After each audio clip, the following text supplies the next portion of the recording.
A small Imperial shuttle navigating the vast cosmos. They are a small cog in the grandiose machine that is the total reconstruction of the shattered empire under the leadership and guidance of the legendary Emperor Napoleon. Headed to a planet where technology and culture used to be intertwined, a jewel of the empire. We are to try and reform a colony for the empire on this planet. It seems to be completely devoid of life.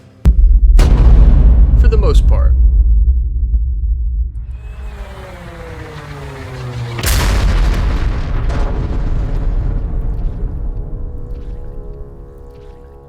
Oh, well, that wasn't exactly the red carpet welcome we were looking for, but I guess everyone's at least in one piece. The same can't be said about our ship, though. We grabbed whatever weapons could be salvaged from our ships and began taking a look around. Right away, we noticed the locals weren't looking so hot. They moved around as if their brains were liquefied inside their own heads, except for some of them who were literally skeletons. Call me crazy, but I have a feeling there's something bad going on here. Using what's left of the ship's scanner, we could tell that there were only a handful of factions left on this planet, none of which appeared to be the remains of our beloved empire. Mostly just outlanders who have probably survived the downfall of civilization, and a bunch of feral pirates. In a nearby building, we found the remains of a Federation soldier. She apparently had some silver, and she also had a low shield pack. Doesn't look like she's going to need this anymore. Besides, a shield pack can always come in handy in a fight, and also the silver could be used for trading with the locals. Just next door in another building, we found some wooden chairs and wooden walls, which we would promptly deconstruct to build a fire to ward off any predators throughout the night. Not that we couldn't handle any organic life forms like a wolf or a bear, but we really prefer that they not interrupt our sleep. The next morning, we awoke on guard, ready to explore the city. However, we were becoming a little bit peckish, unfortunately. Even elite Imperial soldiers such as ourselves have to eat. Thankfully, though, we spotted a goose, one of the finest edible avians in the entire galaxy. It was around this time that I realized the gun we salvaged from our ship wasn't good for Adamus, even though he had a good shooting skill, because he had close combat armor on, preventing him from using a firearm. That's okay, our trusty sword should do just as good. A trusty goose burger, just like Mama used to make for Adamus when he was just a young boy. Really raises the spirits. And right now, they need all the raising they can get, because we have an unexpected contact.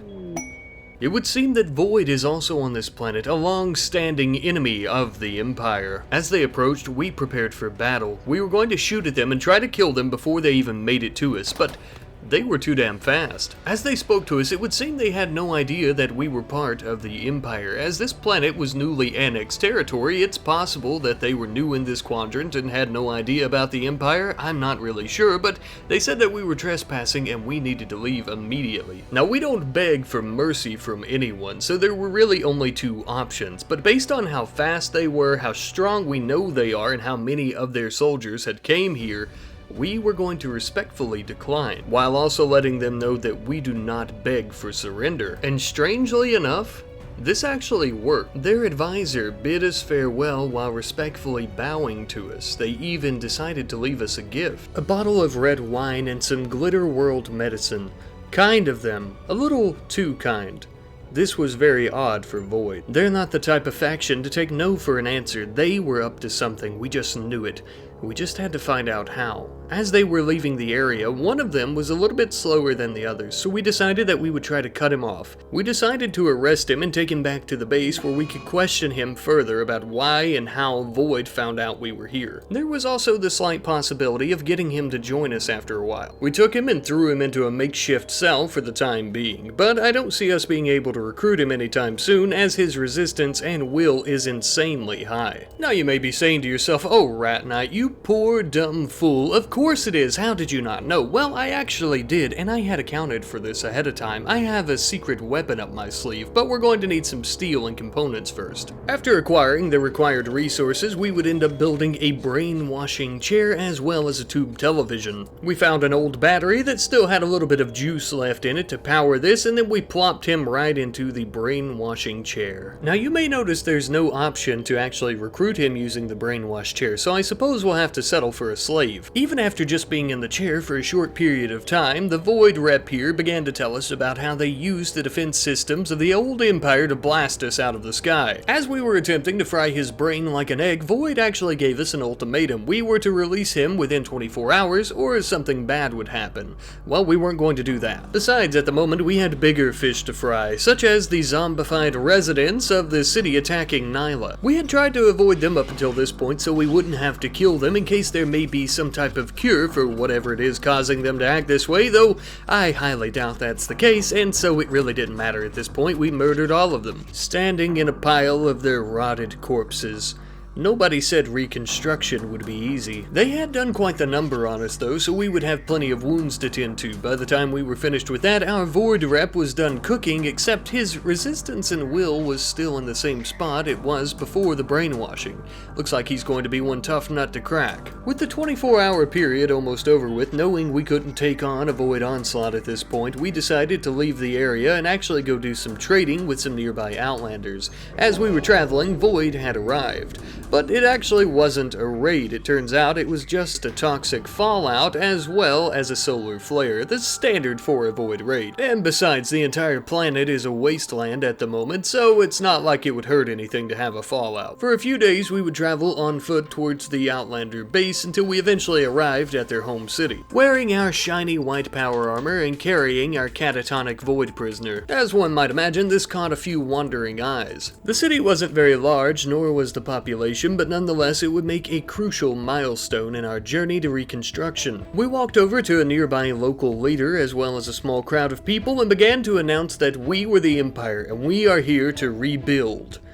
Nobody seemed to really care, though. But some skepticism is to be expected. God only knows the last time these people had a proper planetary government, so whether they recognized our authority at the moment or not didn't really matter. We were here, and we were here to stay. We were going to commandeer one of their nearby buildings as a temporary base. After kinda getting settled in, we had some drugs here from our Void associate. Now, I'm not going to read all this junk off to you, but just know that this drug will actually help us heal from our wounds a little bit faster, so we all ended up taking one each, helping us heal our wounds faster, making us happier and much more useful. Now then, the real reason we came here. We needed a working comms console and we didn't feel like building one while Void was up our arses, so we're going to be contacting the Orbital Traders Hub. The Empire is not going to be sending us any reinforcements, so we're going to be requesting a slave ship get into orbit around this planet so we can buy some damn reinforcements ourselves. Of course, that does mean we're going to need an orbital trade beacon. Luckily, these Outlanders have a bunch of resources just lying all over the place, so we're going to use some of their steel and components to go about building one ourselves. Now, this might seem useless because there's always orbital trade beacons in these cities, but we can't actually claim anything, we can only use them, so I can't move one. Later on into the night, we started scouring other buildings looking for food. We ended up finding some raw meat, but that's only for the time being. I'm sure they're holding out the good stuff. Now, you guys might be wondering how I'm using the Outlanders' things and consuming their food. Well, I'm actually using the Haul Urgently command with a mod that I have installed that will make it so it's not forbidden anymore. Of course, though, if I use their resources to build something or eat their food, they don't care. That's just part of how it is, it would seem, with these mods, but if I were to wear some armor or something, that would piss them off. However, from a lore perspective, I like to think it's because they know that they couldn't stop us, and that interfering with Imperial business is a punishable offense.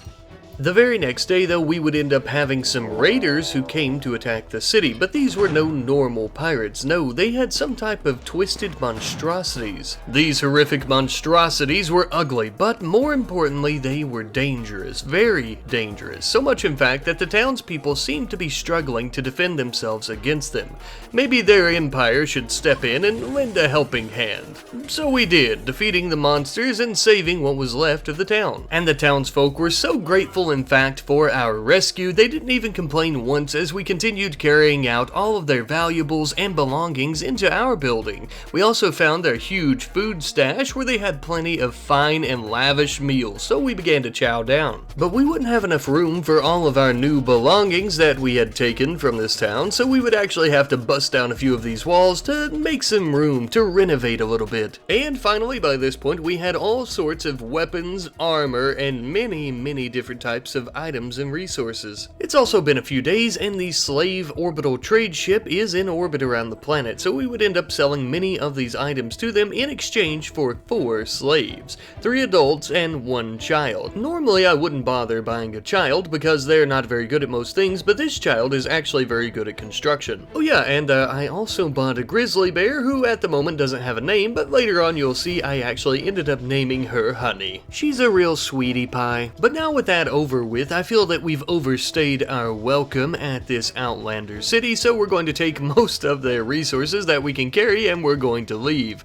To my surprise, they were very upset by this and our relations with them had completely broken down. Not that we really cared, they don't have to love the Empire and the Emperor or even us, they just have to obey us, and by God, they will. Eventually though, we had finally traveled home with all the items that we took. Upon our arrival, it would appear the chaos magic, or whatever it was keeping the townspeople alive in their shambling state, had ended, and we also had a shuttle that had crashed, most likely shot down by the planetary defense system just as we were. Now that we're finally home though, it's time that we build some appropriate accommodations for ourselves on this planet. We're going to be building some actual bedrooms for us and our new slaves. And in the meantime, we're also going to continue trying to break Bell's mine, that way we can have him join us, whether as a slave or as a soldier. Soldier, of course, being preferable. Though I will say, I don't think the Uncle Boris's brainwashing mod is working how it used to. Not that there's anything broken with it or anything like that,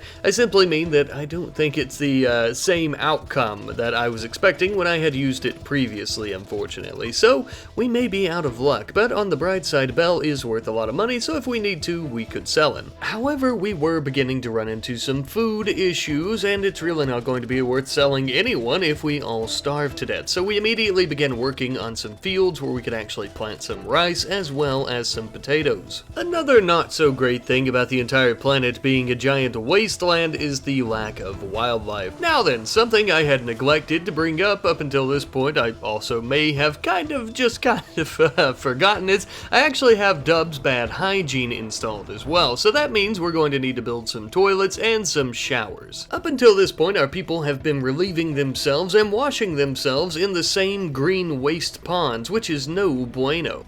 Sometime later though, we were once again being raided by those feral pirates. This time though, they had came to our city to specifically attack us, most likely for trying to stop them when they attacked the Outlanders city. This would not work out in their favor, of course. They did manage to take down our grizzly bear, but that's as far as we would let them get. What was left of these monsters would begin trying to run away, and we started picking up the pieces of our poor grizzly bear.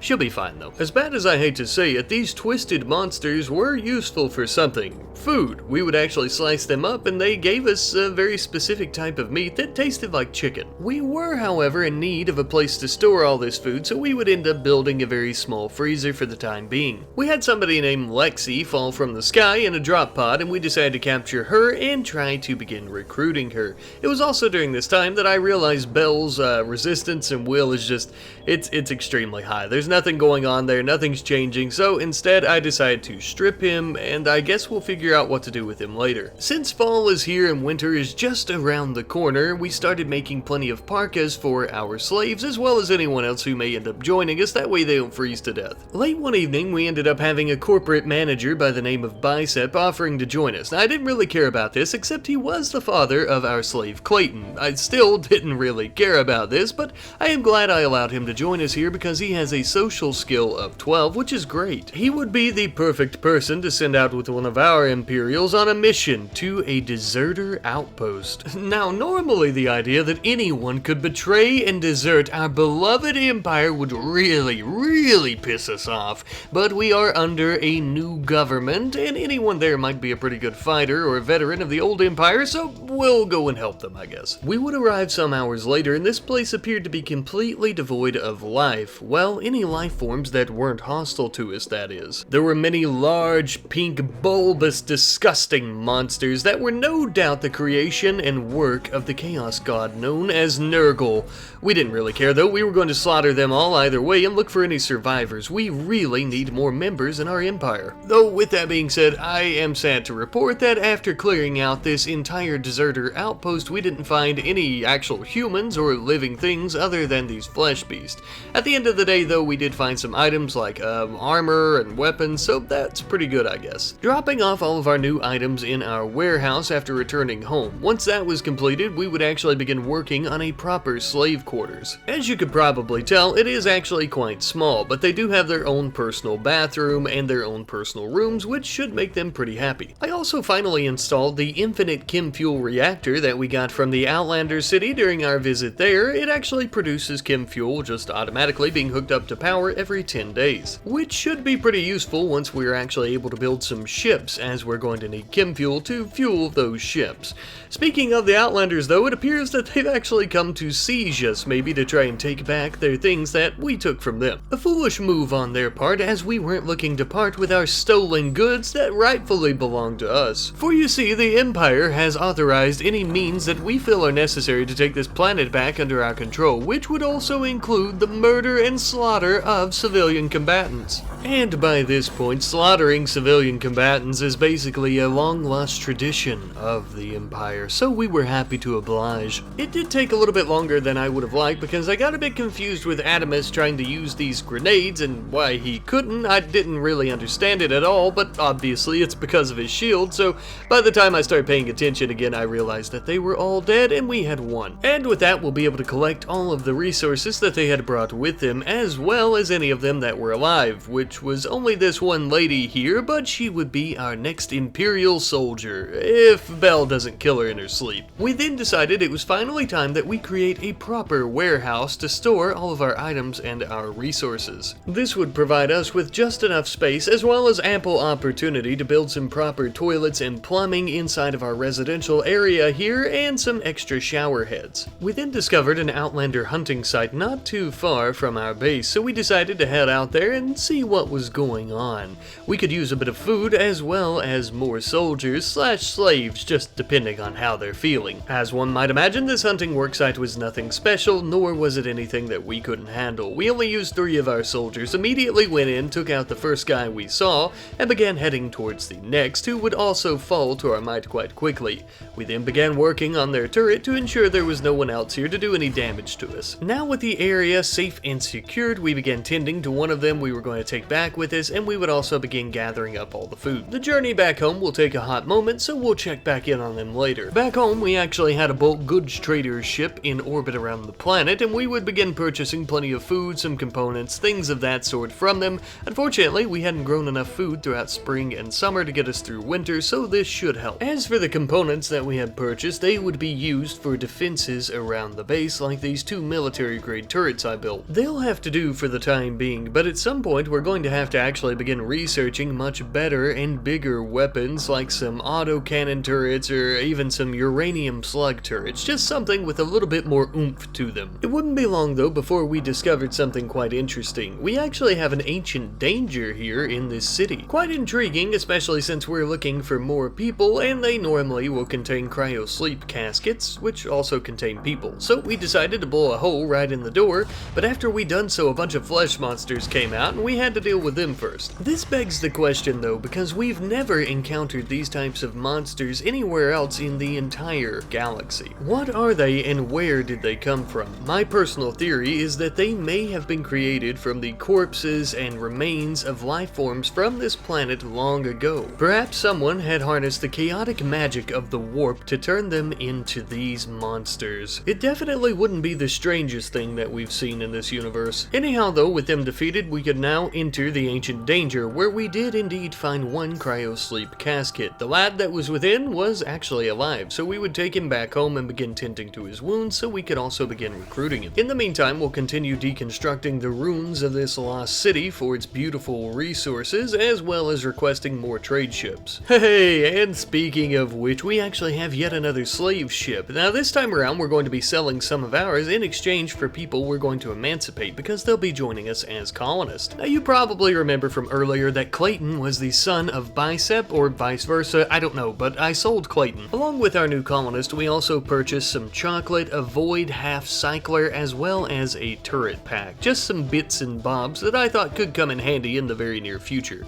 We allowed our new soldiers to go ahead and equip some weapons and armor, and boy oh boy, don't they look spiffy. They had equipped Bell's armor that he had on because, well, it's really all that we had for them to wear, but it should keep them protected. Hey, with any luck, it might even protect them from these inbred zombie things from V.O.I.D called N4 Infected. These infected so far are about as close as we've came to having to battle V.O.I.D. I suppose that they don't see us as much of a threat and that we're still quite tiny. But that is a-okay with us because that means we have more time to prep and prepare before they actually come to attack us or before we attack them. I ended up building a high-tech research table, that way we could research gas operation and make our way into autocannon turrets. We also began on smaller defensive projects like a chain link fence around our crops to make sure that they're not burned, while also requesting more slave ships from the orbital traders hub so we can continue upping our army even more so. Of course, with our growing population, this does also mean that we're going to need more residential housing, so we began working on some more of that for our incoming slave companions. Speak of the devil, it is now time to trade. We would actually end up purchasing 2 of these slaves who would join us as colonists, and we would also buy some components that the trader had as well. Welcome aboard, lads. We're always happy to have more members, anybody that can hold a weapon, really.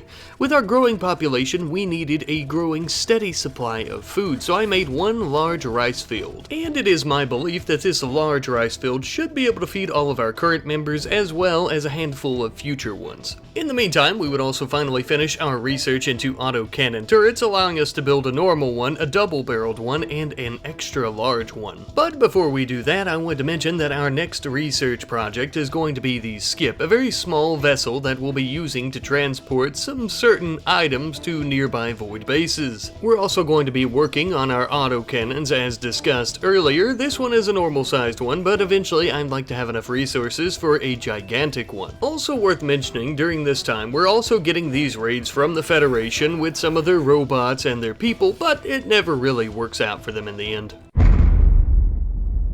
Yeah, so we've actually been killing them and chopping their little robot synthetic creature, whatever these are, into meat, and we've been eating them. I know what you're going to say. Oh, rat night, that is disgusting. Well, I would make the argument that it is disgustingly delicious. But now, besides slaughtering our enemies and eating them like cheeseburgers, we're also working on some new residential housing. I know every other 5 minutes it seems like I'm doing this, and that's really because I am. We're just trying to grow this population so fast, I'm struggling to keep up with the need for beds, as well as other basic comforts. We're also constantly doing a lot of trading with the Orbital Traders Hub as often as we can. This time around, it is a bulk goods trader where we would end up purchasing some dye because, well, I thought about dyeing our armors, but I don't think I ever got around to actually doing it. We also purchased some books for them to use as recreational items, some components and plasteel, normal steel, yada yada. Really just trying to improve the defenses of our base as best we could. Now, using these resources is going to help us in that front because we can actually start building more of these autocannons, such as this gigantic one, which is the first of many to come. Now, this heaping behemoth should be able to turn any enemies that we face into Swiss cheese pretty darn quick. However, as we were working on improving our defenses, we ended up finishing research on the Skip vessel, meaning that we can now create them and fly anywhere on the planet within reason for our fuel cost. With that research completed though, it was time that we begin focusing on a more radioactive nuclear project. We are going to be taking the nuclear route, going with small nukes, large nukes, and eventually fusion warheads. The reason that I am so heavily trying to focus on defenses as well as nuclear weapons is because V.O.I.D is expanding upon this planet at a very rapid speed, and we are quickly becoming encircled by their bases and forts. We must be able to defend ourselves, but also we must be able to go on the offensive. Some time later though, we had 3 Sanguophage who were actually entering our city. They wanted to arrive here and have a discussion, some sort of secretive meeting, and in exchange they would give us an anti-grain warhead.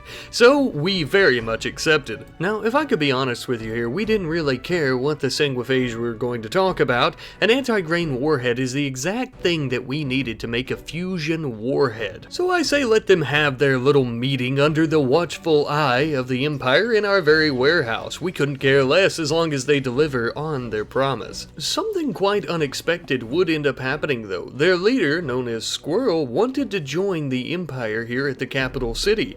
Of course, we're not going to turn away any free labor or manpower, especially not a Sanguophage. They would even indeed make good on their promise to provide us with an anti-grain warhead. It was like a damn fairy tale. I couldn't believe that we had gotten this lucky. Our good luck wouldn't last though, as we had a raid from the Chaos Warband. A bunch of chaotic demons were landing right on top of us, ready to rip our heads from our bodies, undoing all of the hard work that we had accomplished on this planet. We would not, nor could we allow that to happen. We would stand our ground, immediately attacking them as best we could. Clover was becoming encompassed by them, but using his jetpack, we would get him to safety as quickly as possible. And working as a team, we would manage to kill them all, except for one that had landed in our warehouse, but we would blast him into hell, and so they were all dead. Minus these that are squirming on the ground, but we'll finish them off in just a moment. Not even the forces of chaos would be able to stand against the might of the glorious Empire. We also had another shuttle that was shot down from orbit around the planet. Now, most of the inhabitants of said shuttle were not that great, so we just left them out there to die, but stripped them of their clothing that we could keep. The last one here, though, we actually ended up taking in as a prisoner. But as Lexi was tending to her wounds, Bell lost his damn mind and began attacking her. She tried to leave the room, but was quickly down. He was on a rampage, and he was almost unstoppable. He actually almost escaped, but we all crowded around him and started beating on him. Since he is a Void soldier, all of his bionics and serums made him basically untouchable. With enough people beating on you, though, nothing is impossible. And so we killed him. Now, we would actually end up hauling his corpse back into the prison. That may seem a little weird, but the reason is most of these Void soldiers have so many serums, and one of those serums will actually bring them back to life. So I sat him in here and just kept waiting. But then I stopped being lazy, I looked up the proper serum, and it turns out he doesn't actually have it, so instead we decided to rip his skull out of his body. Simply for decorative purposes, I hope to start a little collection here of all the Void soldiers on this entire planet, truthfully. Now that that little kerfuffle is over with though, we can finally begin restoring all of the shelves that were in our warehouse that were actually destroyed by the Chaos Demons. Just as well as adding yet another giant auto-canning to our arsenal. Now this one is going to be surrounded by embrasures, which offer a much higher cover effectiveness than the sandbags that we were previously using. I would actually end up building these around all of the turrets that we currently have around the base as well. And then late one dark evening, we had a strapping young lad by the name of Pritcard, who was apparently a mangled figure that was approaching the colony to try and discuss with us. What was it he wanted to discuss, you may ask? Well, that's a good question. This poor bastard was the victim and former member of a terrible cult, no doubt one that worships void and chaos magic from the warp. Obviously, of course, we felt very pitiful for him and allowed him to join the Empire. As a matter of fact, I'm going to allow Pritcard here to be our very first test pilot upon the skip ship. Oh, but Rat Knight, how could he be a test pilot? He doesn't even have eyes, he can't even see. Well, that's a good point, actually. Well, you know what, he may not have eyes, but he does have the ability to try and transform corpses into large flesh beasts, although I'm not really sure that would come in handy unless we have some reason to try and kill these monsters and harvest them, which we don't. Oh well, we'll still let him fly the plane. Speaking of which, we had bought up the last few bits and pieces of resources that we needed to build one, such as some gold, as well as a little bit of steel that we were missing. Now with this, it was finally time for us to complete our very first vessel. I introduce to you, ladies and gentlemen, the Tendril, our very first skip. By this point as well, we had also finished our research into large nuclear warheads, and now it is time for us to begin looking into fusion bombs, a power unmatched by any other. Things were going really well for us. We were on the cusp of fusion technology. We had so much food that our largest field would actually get converted over to cotton so that we could get some cloth and maybe even sell it, because we just had way too much food. And we were even crafting our very first large nuclear weapon. Since we didn't have a lot of uranium, this was the only one we would be able to make at the moment, but we planned on using it strategically. The idea here is to raid a void fort, someplace that would have a lot of resources within. The only problem is we're not going to be able to take on any of their soldiers head on because they will annihilate us. The idea here is going to be to try and lure them out, and we would have Pritcard ready on standby in the skip with the nuclear bomb bomb ready to drop it upon their heads once they came out. This was a very dangerous and foolish idea, I won't lie, because if things were to go wrong here, we very well may lose the majority of our fighting force. But there was no going back now. We would try to cautiously approach the base as best we could. We did notice a very large ship, and we would start destroying the center section of it. The reason that we're doing this is because I noticed there was a blind spot right in this area between the two groups of turrets surrounding the base. Essentially, this would allow us to sneak up without being detected at all by Void's turrets and or Void forces. Although, funny enough, one of our people were shot by the turrets, but for whatever reason, this didn't seem to alert anyone. We began coming up to some doors here, and I thought it might be best if we tried to send in our slaves instead of our soldiers, just in case something were to maybe go awry. Our slave Anna would begin looking through their kitchen, their food storage, and a few spare offices that they had, but she never encountered anyone from Void within. A little bit strange, but we were familiar with the architecture and layout of this base. That, accompanied with the fact that I saw one of their soldiers come outside, made me realize that they were in the northern part of the base. I suppose it's Picard's time to shine.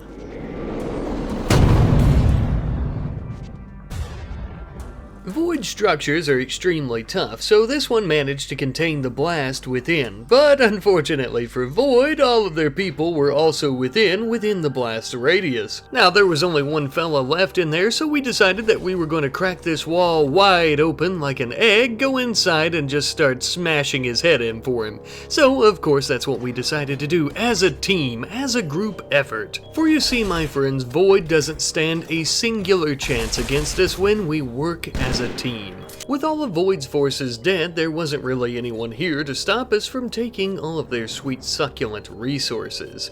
But we weren't going to be able to carry all this out of our pockets. No, we would have to bring the ship over as it had a much higher carrying capacity. We would have to finish off the remaining turrets that Void had set up, but they were pretty easy peasy lemon squeezy.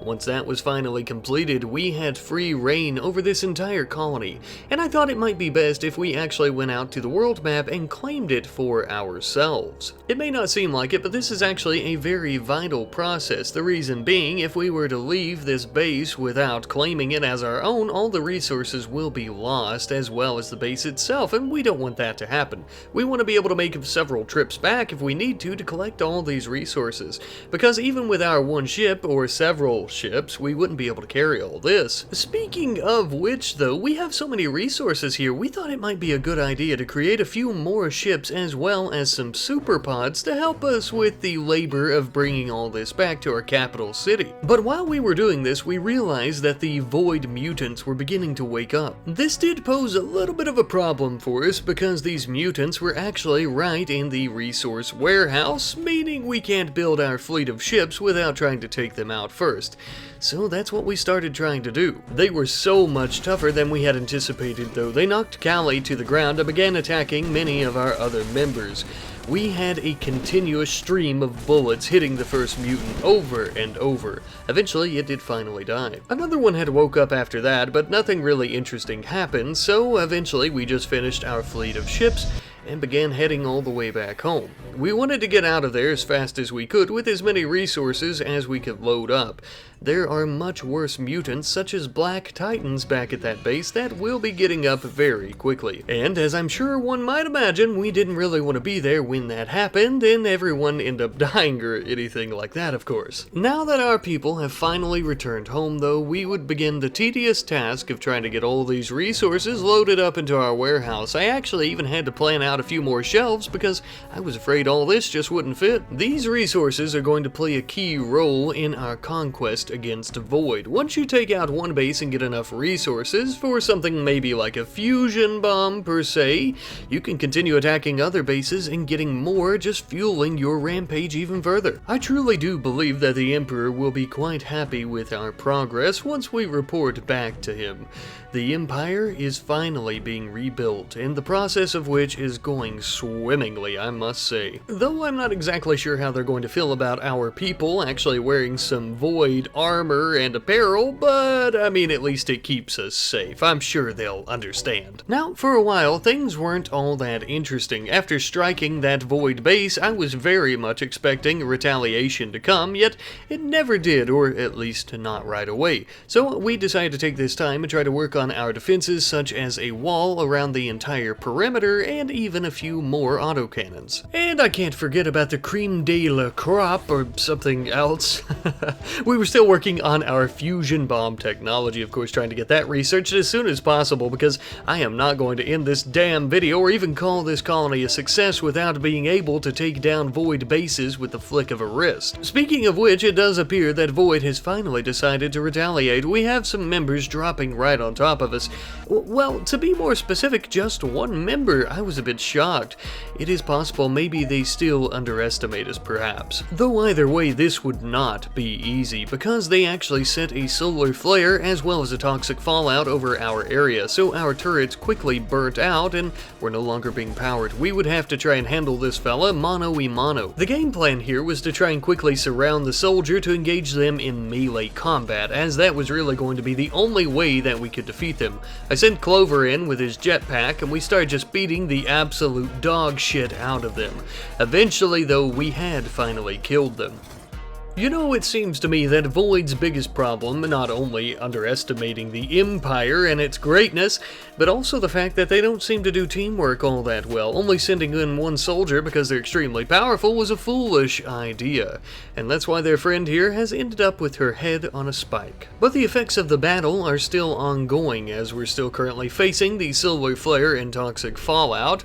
The toxic fallout isn't too big of a deal. We still have plenty of research to do, and we can also try to negate the solar flare, if you will, because we'll just use a normal research table for the fusion bombs, which is possible, shockingly. As that's going on, though, that battle did actually help me realize that the weapons that we've been using and the weapons that we started with and have collected from the Federation and any other types of pirates, of course, are extremely weak. So I had everyone equip some of the weapons that we took from the Void Fortress. You gotta fight fire with fire, as they say. Once our power was back up and running, we had a lot of people trying to help us rush this research into fusion technology, and finally, it was complete. And as you can probably tell from the description here, these bombs are like nothing that you've ever seen in RimWorld before. Unless you've watched my content before, of course. Nyla here, one of our founding settlers slash colonists on this planet, would be the one to create the first fusion warhead of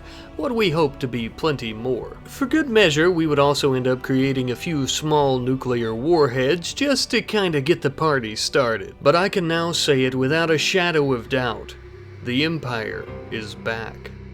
And Void is no more. We began loading up 2 of our skip ships to make the journey to a nearby Void base where we would drop these atomic nightmares on their heads. Normally in my videos or series, whenever we do get to the point where we've researched this type of technology and we drop it, I'll normally talk about the devastation and the moral quandary that these types of weapons pose.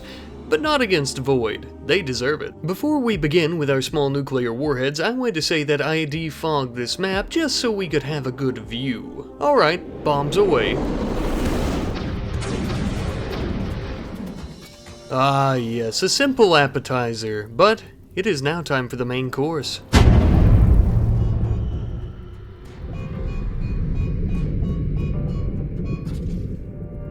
Well, if that doesn't get the message across, I'm not sure what will. And now it's simply time for us to claim this little resource honeypot as our own as well, which will make 2 resource honeypots. The only problem is, of course, with the other one, the mutants, but this one can be the little stash that we use for now, I suppose. Plenty of resources, weapons, armor, even several different types of Void bionics. We'll definitely need a little bit of assistance bringing all this back home, so for the time, I think we'll go back and maybe regroup with the others and tell them about the great success that we had. It's also about damn time that we let the Emperor know that this planet is now under our control. Not fully, but just enough. I said it once earlier, but I'll say it again. The Empire is back. The dominant force, the ruling government of the entire galaxy is here once more. The struggle, nay, the battle for the galaxy truly begins now. This is just the start. Until next time.